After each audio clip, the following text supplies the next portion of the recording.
যে কোনো সম্পর্ক টিকিয়ে রাখার জন্যে প্রশংসাটা ভীষণ জরুরি। আর যদি স্বামী স্ত্রী একসাথে থাকতে চান সারা জীবন, তবে স্বামী স্ত্রীর সম্পর্কেও প্রশংসাটাও ভীষণ জরুরি। সম্পর্কের মানুষ দুজন যখন একে অপরকে প্রশংসা করে, তখন একে অপরের প্রতি সম্মান বৃদ্ধি পায়, গ্রহণযোগ্যতাও বাড়ে। একে অপরের প্রতি বিশ্বাস এবং ভরসার জায়গা তৈরি হয়। এই সম্পর্কে সততাই হবে সম্পর্কের মূল ভিত্তি।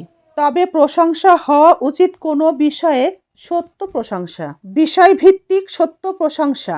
অর্থপূর্ণ প্রশংসা সবসময়ই সম্পর্কের জন্য ভালো, সম্পর্ককে ভালো রাখতে সবসময় সহযোগিতা করে। আমাদের অনেকের জীবনে আছে এমন সঞ্চয়, অভাব, অবহেলা আর কিছু চলার পথের ভুল, যা আমাদেরকে অনেক কিছু শিখিয়েছে। যারা নিজের সাথে ঘটে যাওয়া অন্যায়ের প্রতিবাদ করতে পারে না, যারা অন্যের কষ্টের কথা ভেবে অন্যকে কখনোই না বলতে পারে না, যারা আসলে অতিরিক্ত নম্র, ভদ্র এবং বিনয়ী।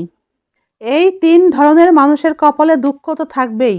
যদি সৃষ্টিকর্তা আপনাকে কষ্টের কাছাকাছি নিয়ে আসেন, তাহলে এই সৃষ্টিকর্তাই আপনাকে কষ্টের ঊর্ধ্বে নিয়ে যাবেন।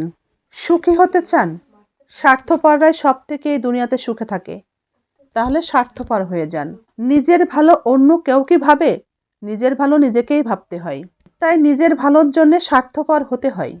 যদি স্বার্থপর হতে চান, তাহলে নিজের ভালো হয়তো বা হবে, কিন্তু সুখী হতে পারবেন না। স্বার্থপর মানুষ জীবনে সব কিছু দেখতে পায়, শুধু নিজের দোষ ছাড়া।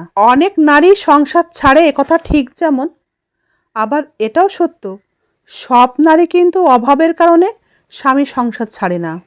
কিছু মেয়ে স্বামী সংসার ছাড়ে স্বামীর অবহেলায়, স্বামীর ভালোবাসা না পেয়ে, স্বামীর খারাপ ব্যবহারে।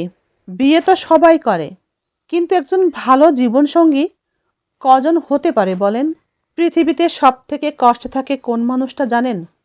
যে মানুষটা পৃথিবীর কোনো মানুষকে কখনোই দুঃখ দেয়নি।